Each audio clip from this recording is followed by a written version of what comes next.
How can you tell if it's too hot to run your sled dogs in the summertime? Well, in today's episode, I show you how we figure it out.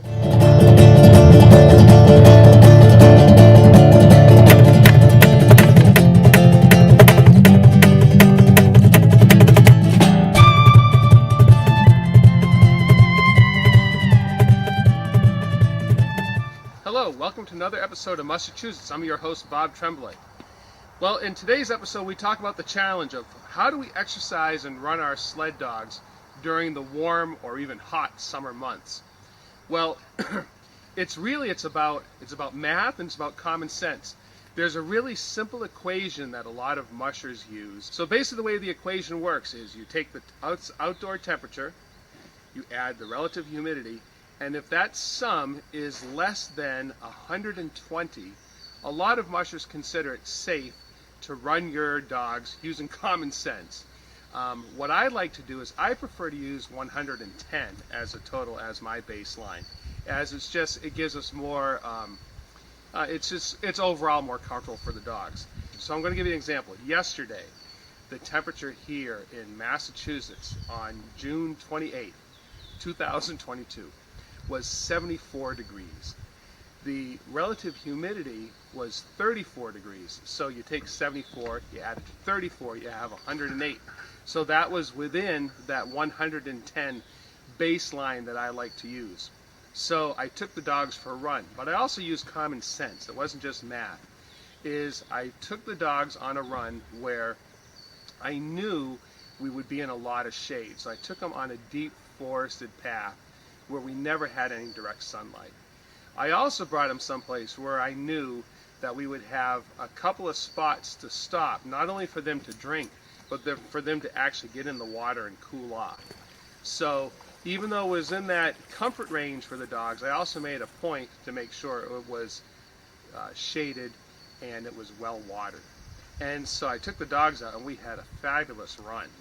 We went onto a snowmobile trail, the same one that we went on, that we mushed on Carrie's birthday. You can see that video. But anyway, they did a phenomenal job. I was so impressed with them. It was amazing. Another thing that has really helped them out, we had a perfect month of June. This month of June has been really dry. It's been really cool. Nights have been going down to high 40s, low 50s. The days have been staying right around in the 70s. Humidity has been really low. So I've been fortunate. This month of June, I got a ton of running in with the dogs. When I say a ton, we've logged about 50 miles, which is really phenomenal for June. And also, I think what has really helped is I got a brand new bike. And so I got a fat tire bike. With those fat tires, it just rolls quicker. It just makes it easier for the dogs to pull. It has much better brakes, so I'm able to control it a lot better. And the month of June has just been perfect. As far as June running goes, which really makes up for really what a poor winter season we had. So anyway, if you're wondering, is it safe to run my dogs when it's hot out? You have to kind of think of the combination of the temperature and the relative humidity. So I'm going to share some video of some of the runs that we've done this June with the new bike.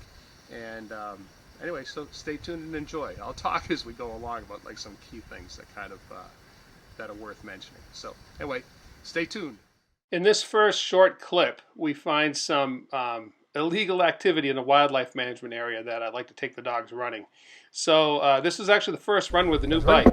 So I had the dogs out and here we're going, and then all of a sudden Shiva gets distracted by something. I pull her off and I kind of call her off of it and they continue on. But what it was right by the car was someone had poached a deer and there was a gut pile there, which I thought was very disturbing. We continued on and we ended up having a great run.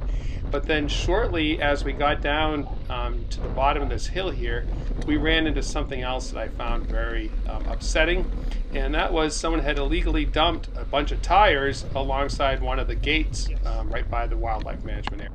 A couple of days later, we went back to a different part of the same wildlife management area, and I wanted to go onto a trail that I had only seen on a topographic map, and I wanted to explore it. So we parked by the gate. There's actually, even though the road is paved to the dam here,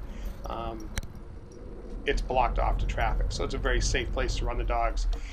Anyway, we followed that for about a mile, and then we got onto this new trail to us. And so this trail actually was a railroad grade at one time. It's been long since abandoned, and it is barely ever used. As you can see here, it's largely a single track. The dogs found it very exciting because they're always very excited when they're on something new. But at the same time too, they don't know what's coming up. So they kind of are checking their speed a little bit. Their excitement is driving them forward, but they're also kind of checking their speed. And I'm grateful for that because it is a completely undeveloped trail. And I'm grateful to have my new fat tire bike able to get through here pretty easily. I like this part right here is it's completely overgrown with sweet fern, and the dogs kind of pick their way through. They're smart. I can trust them to find their way. And here they are enthusiastically pulling us along.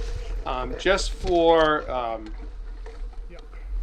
reference is that I did contact the Department of Wildlife Management and shared with them those pictures of the gut pile and the illegally dumped tires, and they did tell me that they were researching and investigating it. So hopefully the perpetrators will be found, the mess will be cleaned up, and the perpetrators will be held responsible in whichever way wildlife finds fit.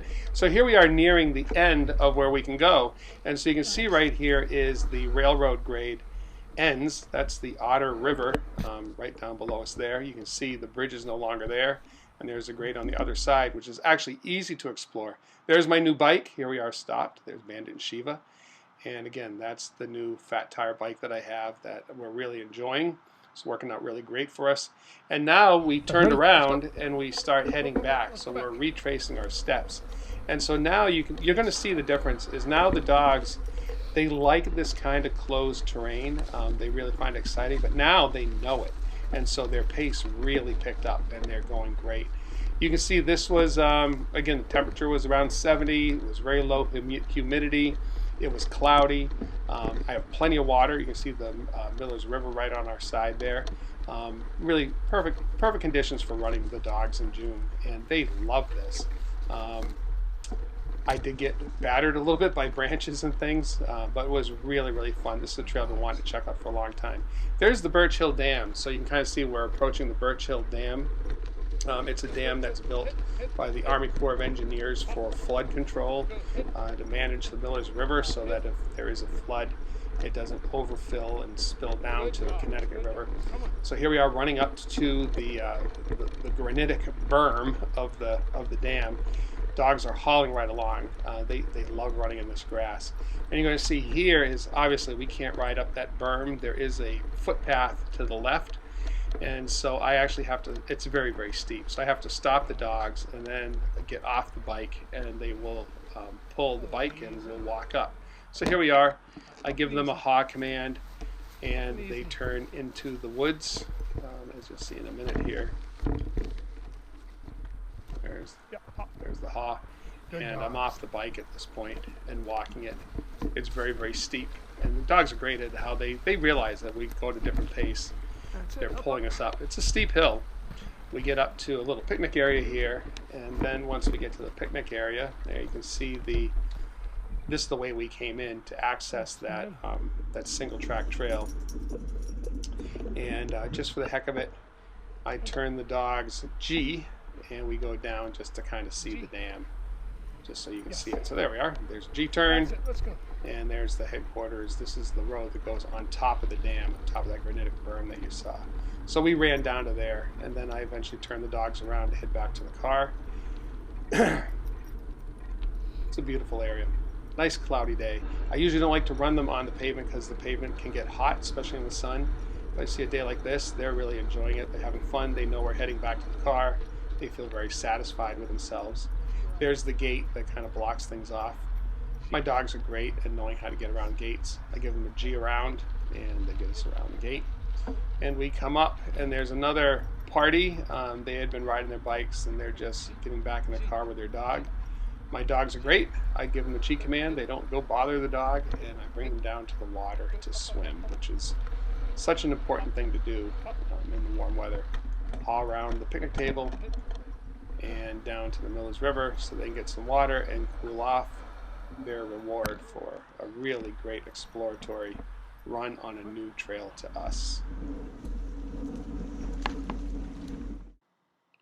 I'm including this short clip here just for contrast. So here we are on another railroad grade. This time this is an actual developed as a bike trail. So there are multiple users on here. So there's other bikers and dog walkers and runners, and so you know, we can expect to encounter people here. I usually try to avoid that. And so Carrie's actually riding her bike alongside of us, and as we're going along here we do encounter another woman who's just walking. And I am just really proud of just how our dogs have gotten really good at going on by and passing someone like this. You'll see they're excited to see them. They do want to go say hi, but they stay focused on the trail and they continue on ahead, which I think is great. Well done, dogs. Well, that's our video. Thanks for watching to the end. The dogs are super focused on something that's outside the pen right now. I don't know what it is. It must be a squirrel, or maybe even the neighbor's cat is out there. But today is going to be a little bit warmer. It looks like it might get up to 80. I think today is going to be a day to take the dogs for a hike. But anyway, thanks for watching to the end. I hope you enjoyed this episode. If you have any ideas about like future episodes, please feel free to suggest them. If you haven't already subscribed, please do so. And thanks for watching to the end, and I look forward to seeing you on the trail.